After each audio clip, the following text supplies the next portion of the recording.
E hoje é sobre caminhante. Eu queria fazer uma pergunta a você, caminhante. Você quer paz? Eu quero paz. Quem quer paz? Quer, irmão? Qual paz? Aquela paz ali de dentro do coração? Ou a paz mundial, a paz aí fora? Qual das duas? As duas, né, meu povo?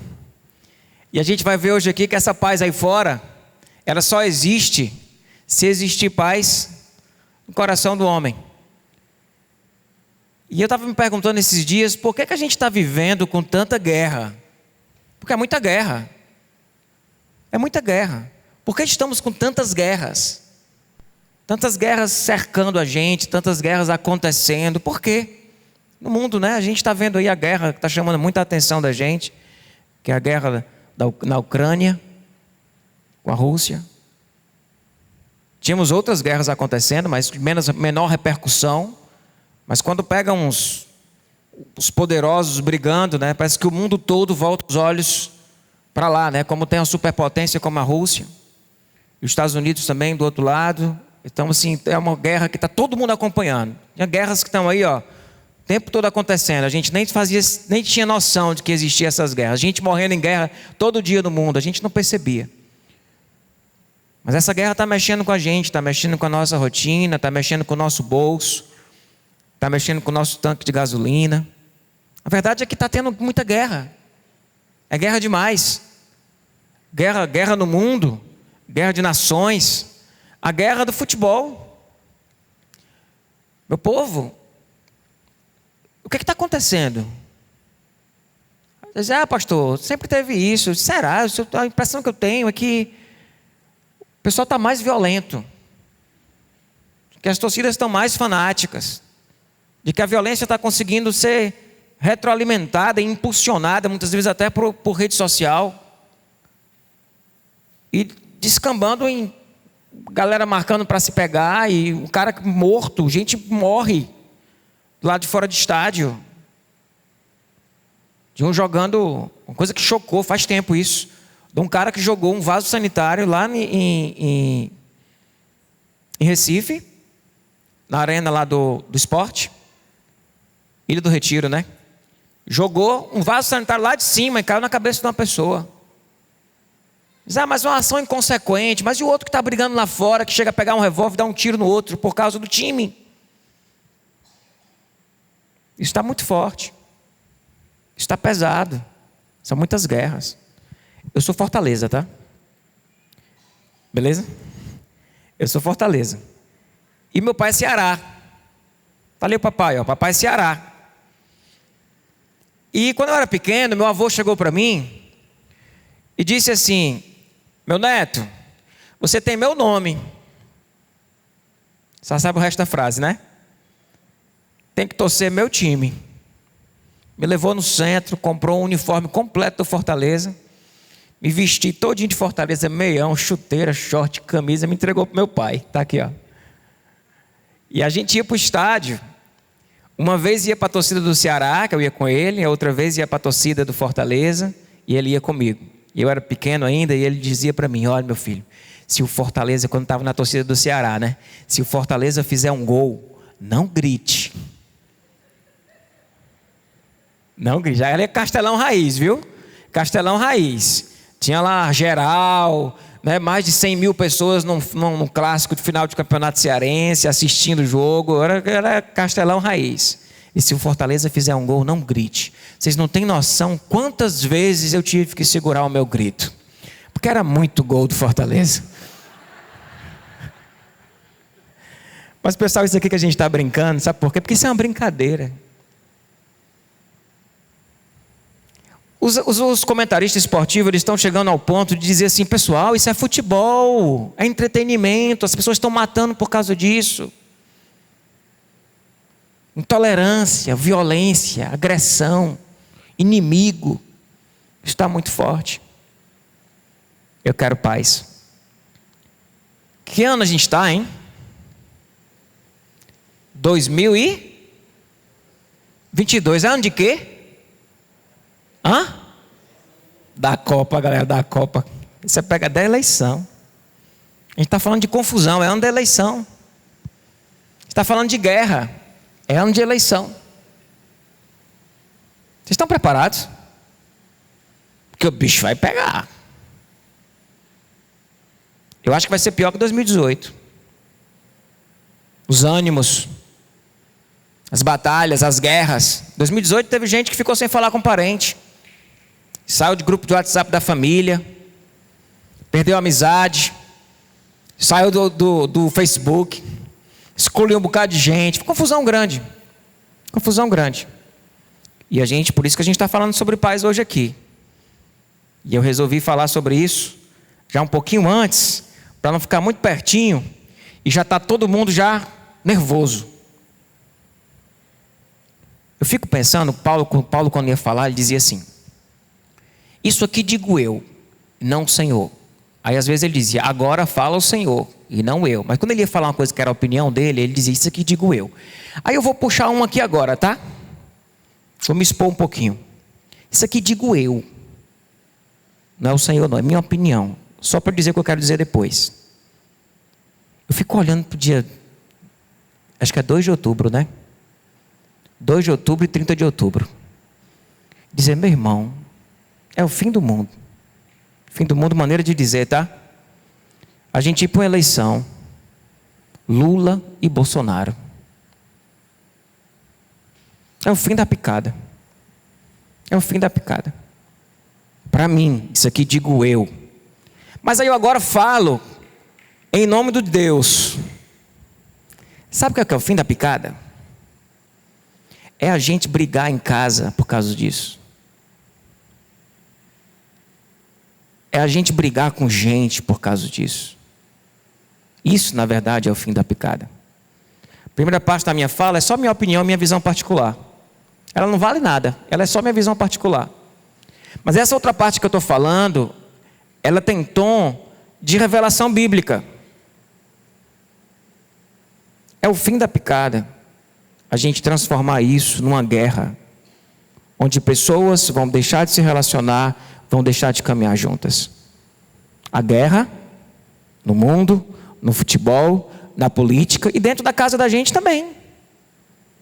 Porque a gente faz guerra todo dia nas nossas relações, com os nossos filhos, com o nosso cônjuge, no nosso trabalho, com as pessoas que trabalham com a gente está muito bélico. A gente está muito bélico, está muito nervoso. E isso está presente no trânsito de Fortaleza, meu povo. Meu povo, dirigir em Fortaleza é tipo o seguinte: é você acordar e dizer: mãe, estou indo para a guerra, não sei se eu volto. É dirigir em Fortaleza. É guerra. É um carro trancando o outro. É um cara parando na vaga assim para ninguém pegar a vaga do outro. É a seta ou pisca, né? Dependendo da região do país que você é. Quebrado de todo mundo. É guerra. Aí quando eu olho para a guerra, e principalmente para essa guerra lá na Ucrânia, sabe? Eu me pergunto, a guerra ela tem uma lógica. A guerra nasce de vontades e medos. Existe a vontade da gente e os nossos medos que levam a gente a guerrear. A guerra também acaba nascendo a partir de versões e narrativas. Vocês têm dúvida disso? O quanto nós estamos em versões e narrativas, e quando as pessoas estão brigando por versões e narrativas. Você vê lá o povo da Rússia falando uma coisa, o povo da Ucrânia falando outra. E você olha assim e diz: meu irmão, o que é o quê? O que é o quê? O ambiente político do nosso país são narrativas muito bem elaboradas e muito bem construídas, algumas nem tanto, mas muito bem construídas e muito bem defendidas dentro de um polo aqui. O cara está aqui com a narrativa fechada, argumentada, um argumento fechado. Aí o outro está aqui do lado de cá, também fechado, com argumento, com a narrativa, com toda uma história contada, com toda uma versão dos fatos que não bate uma coisa com a outra. Parece que a verdade pediu licença e disse: eu vou ali passear, volto já. Isso está acontecendo, é um fenômeno não é só no Brasil não, é mundial. E a guerra acaba acontecendo por causa de quê? De versões. Eu fico às vezes pensando que, eu disse: rapaz, esse povo tem tanta certeza das coisas, deve ser mais inteligente que eu. Porque esse cara que está aqui nesse extremo aqui, ele tem tanta convicção de tanta coisa. É impressionante.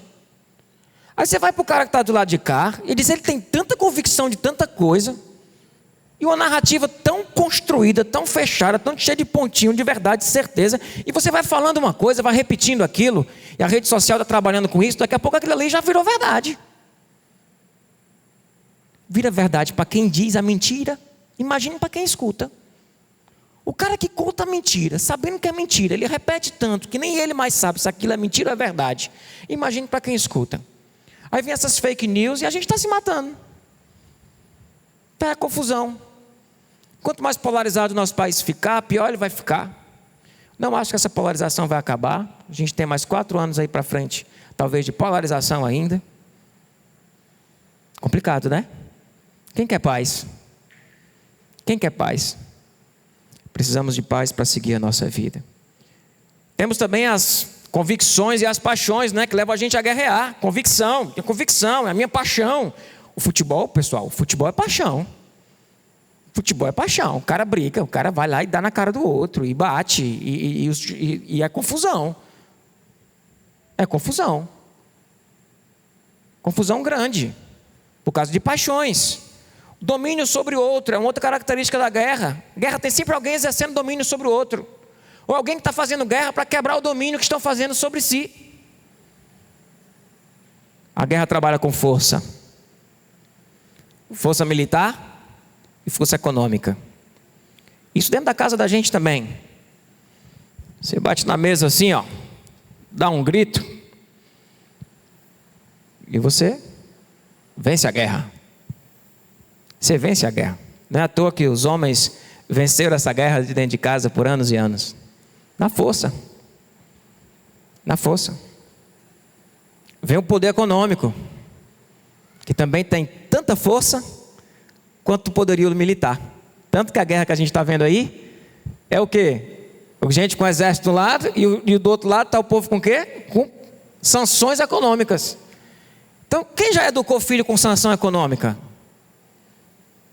Quem já dobrou o cônjuge com sanções econômicas? Quem já dobrou o outro no argumento de que sou eu que pago? E quem paga manda? Quem paga vence a guerra. Quem bate a mão na mesa e tem mais força para bater a mão na mesa, vence a guerra. Percebe a lógica da guerra? E essa pergunta de onde vem a guerra é uma pergunta que Tiago fez e Tiago respondeu. E Tiago disse: de onde vêm as guerras e contendas que há entre vocês? Não vem das paixões que guerreiam dentro de nós? Vocês cobiçam coisas, mas não as têm, matam, invejam, mas não conseguem obter o que desejam. Vocês vivem a lutar e a fazer guerra. De onde vêm as guerras? Das paixões? Das cobiças? Que existem onde? Dentro do nosso coração. E é o nosso coração que precisa ser pacificado. E nessa série de Eu Tenho um Chamado do Caminhante, quero dizer a você, você tem um chamado para ser um promotor da paz. Mas para que você seja um promotor da paz, você precisa primeiro pacificar o seu coração, porque enquanto o seu coração não estiver pacificado, você não conseguirá ser um promotor de paz. Nós somos chamados para promover a paz. Somos chamados para promover a paz. E existe um evangelho, que é o evangelho da paz. Efésios 6,15 diz que o evangelho da paz. Aí a pergunta, qual é a lógica do evangelho da paz? Porque esse evangelho a gente já viu a lógica da guerra aqui, pincelando rapidinho, né? A lógica da guerra tem a ver com o quê? Paixões, convicções, narrativas, medos, desejos, domínio, força militar, força econômica. E o evangelho da paz? Qual é a lógica do evangelho da paz? A gente está em 2022. Que bom que a Copa é só no final do ano. Que a gente vai poder focar melhor nas eleições. Mas que ruim que a Copa não é no meio do ano, porque a gente vai focar muito nas eleições. Entenderam a minha doidice? A Copa dava uma distraída. Dava uma trégua. Se juntava todo mundo para assistir o jogo. Não vai ter a Copa é no final do ano. E a gente precisa entender como que a gente vai se portar esse ano como promotor da paz. Como que a gente vai se portar esse ano como um caminhante e um seguidor de Jesus. Por isso que eu queria, de forma aqui bem simples, pontuar algumas coisas sobre a lógica do Evangelho da paz. A lógica do Evangelho da paz. E a primeira coisa da lógica do Evangelho da paz é que o Evangelho, a lógica é a lógica da não violência. O Evangelho, não cabe violência no Evangelho. Não cabe. Independente do que você está defendendo. Independente se você está certo ou se você está errado. Não cabe violência. Você pode estar aqui, você pode estar aqui, você pode estar aqui no centro, você pode ser centro-direita, centro-esquerda, 2, centro-esquerda, 3, centro-direita, porque está quase um espectro, né? Você pode ser o extremo do extremo do extremo. Não cabe violência. Não cabe. Você é um promotor da paz e Deus te chama esse ano para ser um promotor da paz. Não cabe violência. A gente segue a um Jesus que cola a orelha e manda guardar a espada. A gente segue a um Jesus que manda oferecer a outra face. A gente segue a um Jesus que diz para andar mais uma milha. A gente segue a um nosso mestre que quando os discípulos eles queriam brigar com os inimigos, Jesus juntou e disse: deixa eu ensinar uma coisa para vocês. Orem pelos vossos inimigos. Orem. Orar pelo inimigo. Jesus é muito curador na sua pedagogia. Porque quando ele pega alguém bélico e diz: ore pelo seu inimigo, ele está pacificando o coração dessa pessoa. Ele está curando o coração dela. Se você orar pelo seu inimigo, o que é que vai acontecer com o seu inimigo? Depois de um tempo orando por ele, se não for praga que você estiver fazendo para ele. Porque tem gente que vai orar pelo inimigo, ele fica rogando praga. Na oração mesmo, você orar pelo inimigo, o que é que vai acontecer com o teu inimigo? Ele vai deixar de ser teu inimigo. Porque a gente acaba amando porque a gente ora. Jesus manda orar pelo inimigo. Não tem lugar para violência. Não cabe violência. Sabe aquela história dos irmãos brigando? E aí a mãe chega e diz: o que foi que houve aqui? Ela disse: não, é porque ele me chamou disso. Você fez isso? Foi. E o que foi que você fez? Eu dei na cara dele. Aí ela vai dizer o que pro filho? Você até estava certo, mas perdeu a razão. Perdeu a razão. Então não ache que você, ainda que você esteja defendendo algo precioso do Evangelho na sua ótica, se você fizer isso em violência, em ódio, não está combinando não. Então a primeira coisa que a gente precisa fazer é entender que a lógica do Evangelho é uma lógica de não violência. De não violência. De que a gente não deve sair, sabe, aquela violência que agride, que tira o outro, que nega a identidade do outro, que diz que você não é crente. Isso está demais, né? Isso está demais. Você vê os argumentos no Instagram, aí o cara que é aqui da direita, ele olha para o cara lá da esquerda e diz: você não é crente não, se você fosse crente você não falava isso. Aí o outro está do lado de cá e diz: você não é crente não, se você for crente... Povo, quem foi que constituiu a gente juiz de quem quer que seja? Para saber se o outro é crente, se não é crente, se é cristão, se não é. A impressão que eu tenho é que nenhum dos dois é. Pastor, como assim? A postura não está legal. Pode até ser, né? Cabe a mim dizer que eles não são? De forma alguma. Cabe a mim chegar para eles e dizer: ei, você é um caminhante. Você é um seguidor de Jesus. Não cabe violência. Não cabe acusação. Não cabe julgamento. Não cabe. Jesus, perto de ser crucificado, ele estava indo para Jerusalém. No caminho de Jerusalém, ele resolveu passar por Samaria. Sabe por que Jesus resolveu passar por Samaria? Porque Jesus não é bélico. Porque Jesus não é preconceituoso. Porque Jesus não só convive com quem pensa igual. Porque Jesus não rejeita um diferente. Um judeu, quando ia para Jerusalém, ele não passava por Samaria, ele desviava para não passar por Samaria. E Jesus resolveu passar por Samaria. Porque os samaritanos, pessoal, eram o mesmo povo. Os samaritanos eram o pessoal do reino do norte, de Israel, capital Samaria. Quando dividiu o reino depois de Salomão, ficou o reino do norte e o reino do sul, era o mesmo povo, eram as 10 tribos de Israel. Os samaritanos era a capital de Israel, onde tinham as 10 tribos de Israel. Mas resolveram brigar, fizeram a confusão, foram cada um para um lado, cada um para o outro, ninguém falava mais com o outro, nem passava lá. Jesus disse: não, eu vou passar lá. Olha o que o texto diz, Lucas 9: e enviou mensageiros à sua frente. Indo estes, entraram num povoado samaritano, para lhe fazer os preparativos. Mas o povo dali não o recebeu, porque se notava em seu semblante que ele ia para Jerusalém.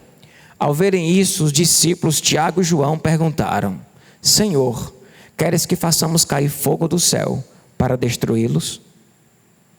Mas Jesus, voltando-se, os repreendeu, dizendo: vocês não sabem que espécie de espírito vocês são, não?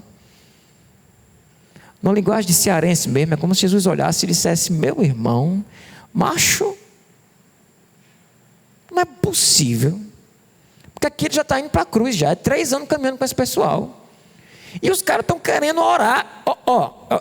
Olha essa frase: Senhor, queres que façamos cair fogo do céu para destruí-los? Acho que assim, a gente podia orar aqui, é igual o povo na internet hoje. Tem um comediante que fez uma comédia aí fez uma piada aí com Jesus, e os crentes tudo entrando lá nos comentários, dizendo que queria que ele pegasse um câncer, que ele morresse, se tu vai pegar não sei o que, tu vai ter um infarto. Tipo, quer que a gente mande destruir ele? Aí Jesus diz: você não sabe que espécie de espírito vocês são, não? Eu não vim para destruir o homem, não. Eu vim para salvá-lo. Você percebe como Jesus tinha que ter uma paciência incrível? Porque os discípulos dele eram tudo querendo matar os outros, caindo fogo do céu, cortar a orelha do povo. E Jesus só dizendo: não, fogo não, não, orelha não, cola a orelha. Aí cola de novo a outra. E eu acho que ele está do mesmo jeito hoje, andando nas redes sociais dos crentes e dizendo assim: não, não tem isso não, sabe, menos. É muita violência, é muita arrogância, é muita petulância, é muito ódio. Isso não combina com o discípulo de Jesus. E a gente precisa ser esse promotor da paz. Ao contrário, lá em Efésios diz o quê? Sejam completamente humildes e dóceis, e sejam pacientes, suportando uns aos outros com amor. Façam todo o esforço para conservar a unidade do Espírito pelo vínculo da paz. Sejam o quê, meu povo? 2022, receita para 2022. Sejam humildes. Ficou claro? Donos da verdade, sejam humildes. Sejam dóceis. Dóceis. Sabe, não tem espaço para agressão. Você pode estar defendendo o Jesus de Nazaré, não tem espaço para agressão. Porque quando Pedro estava cortando a orelha do soldado, ele estava defendendo quem? Quem? Aí os caras estão aqui do lado de cá, no discurso político, defendendo quem? Jesus. E os caras que estão do lado de cá também, os cristãos que estão do lado de cá, defendendo quem? Jesus. Fazendo o quê? Cortando a orelha. Aí Jesus diz: ei, eu nem estou aí, eu nem estou aqui, e nem mandei cortar a orelha.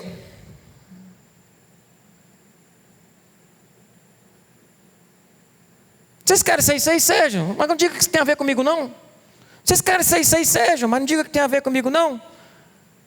E você quer cortar a orelha? Corte não. Entende? Sejam dóceis e humildes, pacientes. Vai precisar de muita paciência, pessoal, porque as narrativas são múltiplas e elas são estrambólicas. E elas têm muita coisa assim, difícil. De tudo que é lado. A gente precisa suportar uns os outros. E não é suportar naquela visão bem bonitinha de dar suporte, não. É de suportar mesmo o insuportável. E ser um promotor da paz. Faça todo o esforço para conservar a unidade do Espírito pelo vínculo da paz. Amém?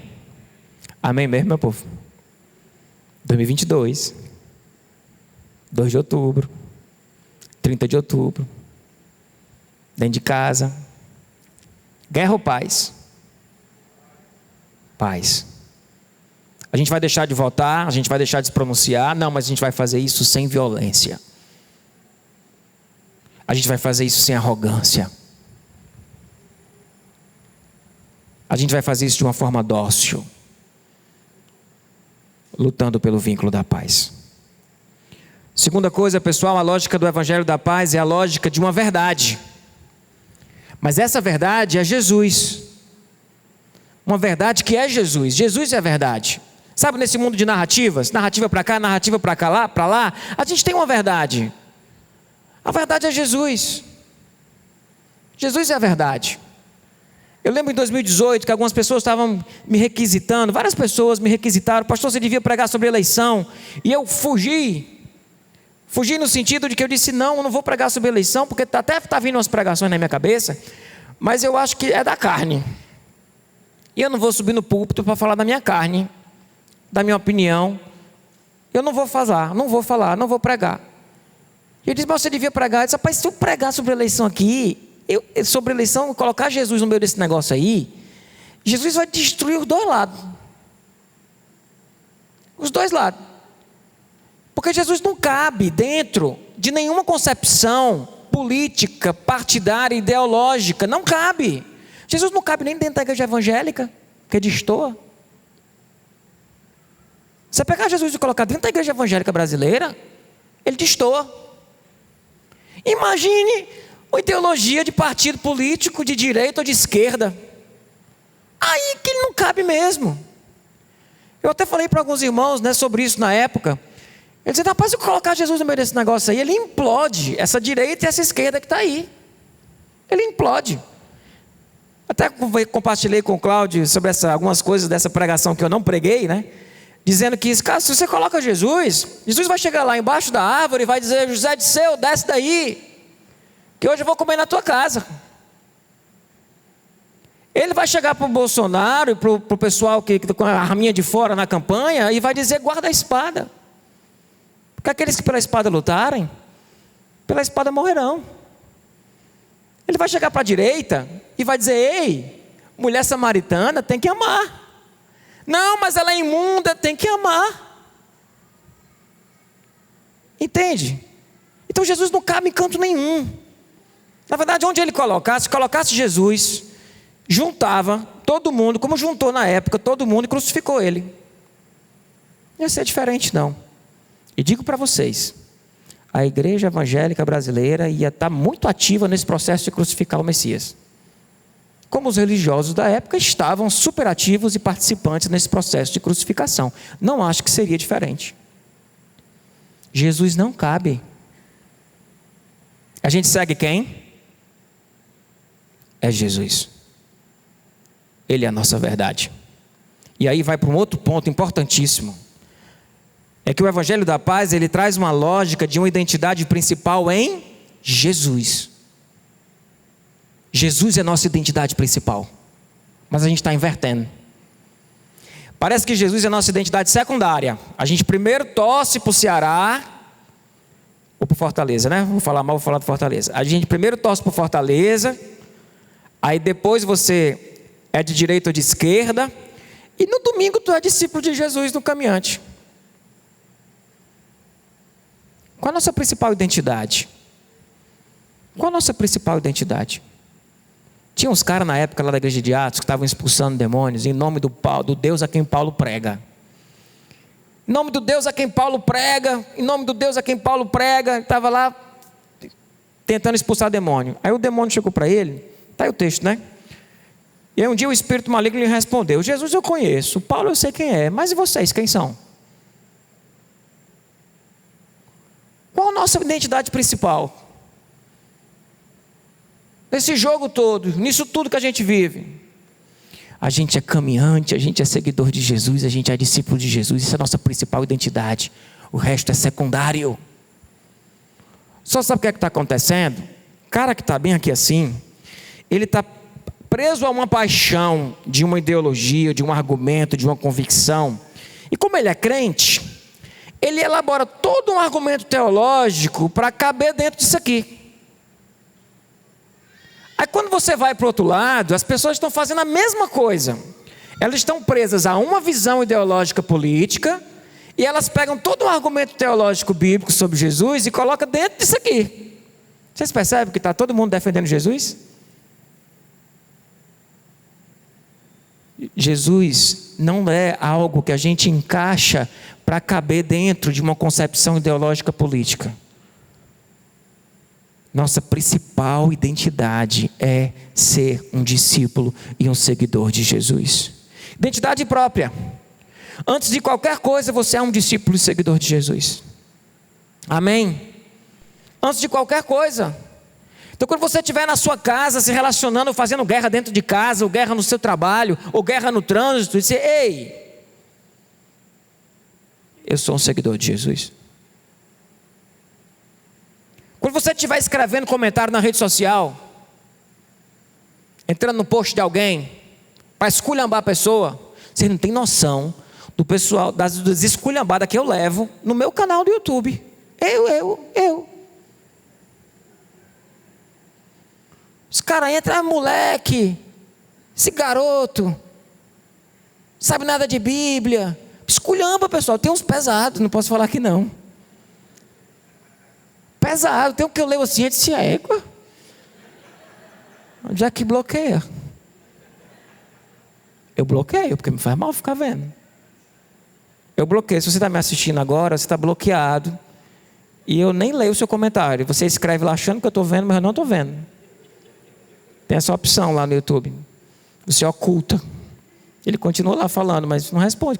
É muita violência, não dá. Pastor, não tem que dar outra milha, não tem que andar outra face. Tem, mas eu não consegui não, eu bloqueei. Foi meu jeito de não perder a paz, assim, sabe?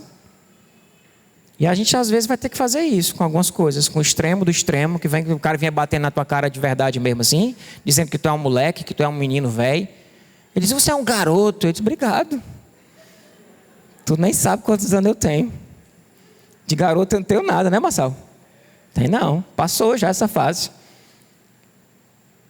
Entendeu? Eu sou um seguidor de Jesus quando eu escrevo lá meu comentário. Eu sou um seguidor de Jesus quando eu entro no post de alguém para fazer um comentário.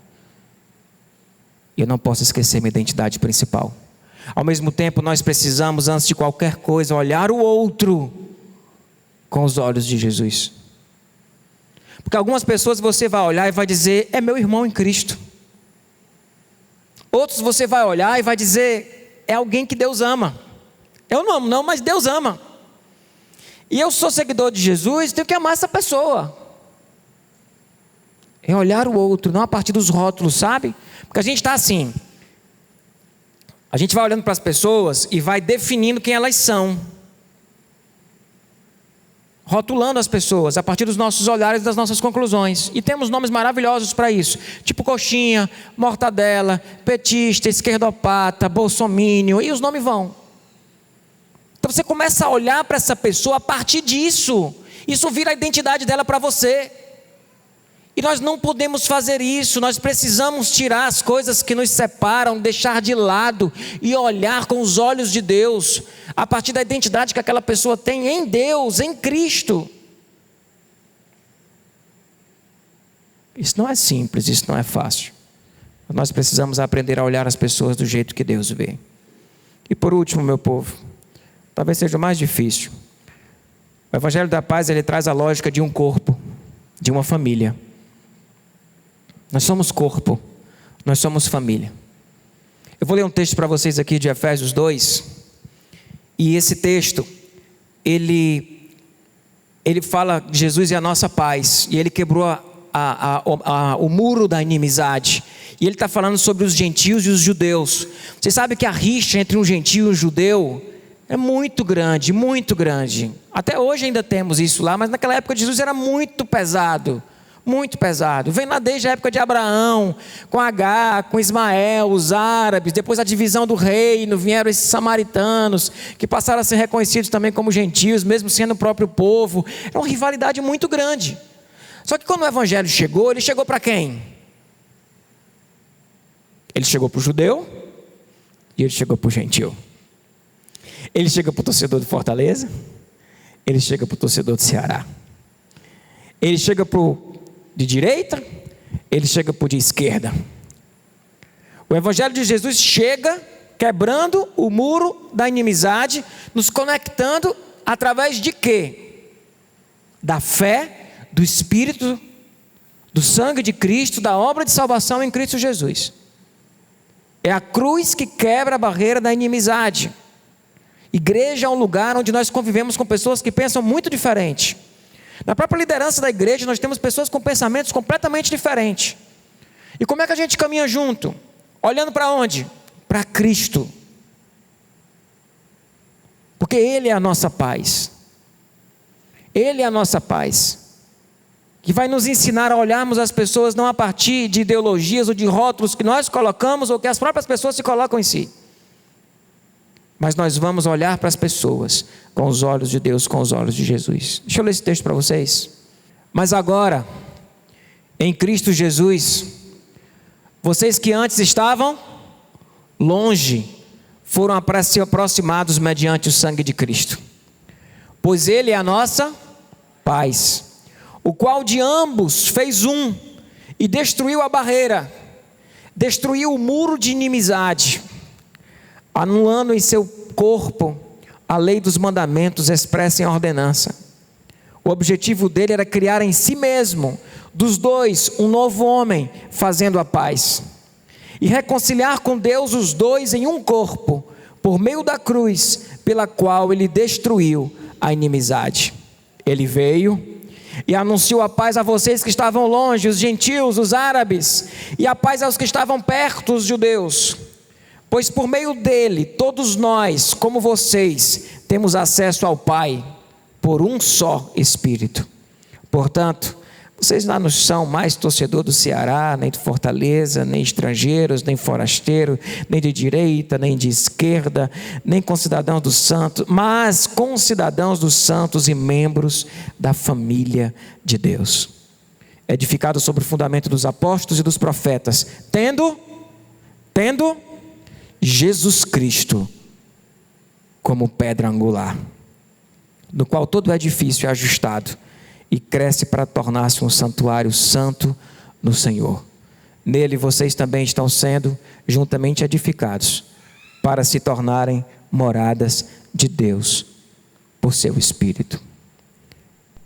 Esse texto para mim é um milagre, porque ele juntar um judeu e um gentio, quebrar o muro da inimizade, fazer eles um só. E se um judeu e um gentio em Cristo podem se tornar um, por que estamos nos separando tanto por causa de divisões, de narrativas, de convicções, de paixões, de domínio, de verdade? Existe uma verdade.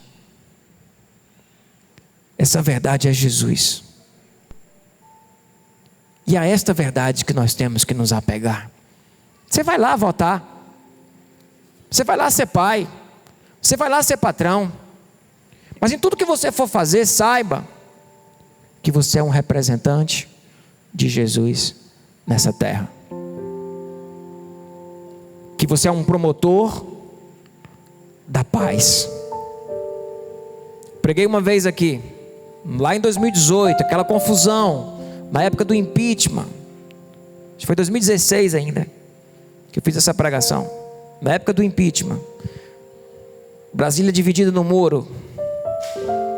De um lado, os vermelhinhos, do outro lado, eram os amarelinhos. E eu comecei uma pregação aqui dizendo qual a cor da nossa bandeira. Vocês lembram? Minha mulher lembra, ela ficou nervosa quando eu fiz essa pergunta aqui. Porque qual é a cor da nossa bandeira? E como seguidores de Jesus, se tem uma cor da nossa bandeira que nós precisamos pegar para nós, é a branca. Porque as cores da nossa bandeira é verde, amarelo, azul e branco. A bandeira da paz, apontando para um Jesus que é paz, apontando para um caminho que não é isso e nem é isso, é aquilo ali, ó. É a cruz.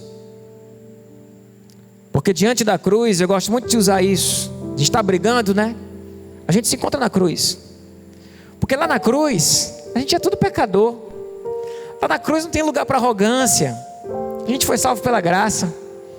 Na cruz não tem dono da verdade. Ele te vê como você é, na hipocrisia que você é, na hipocrisia que muitas vezes você vive. A gente se encontra na cruz. Porque na cruz nós somos todos iguais. Na cruz nós somos todos iguais. Iguais. E é lá que a gente se encontra. É lá que a gente vai se encontrar. Mas existe um desafio para você aqui agora. Hoje, dia 20 de março de 2022. Eleição dia 2 de outubro. 30 de outubro, segundo turno. O que é que a gente vai cantar agora?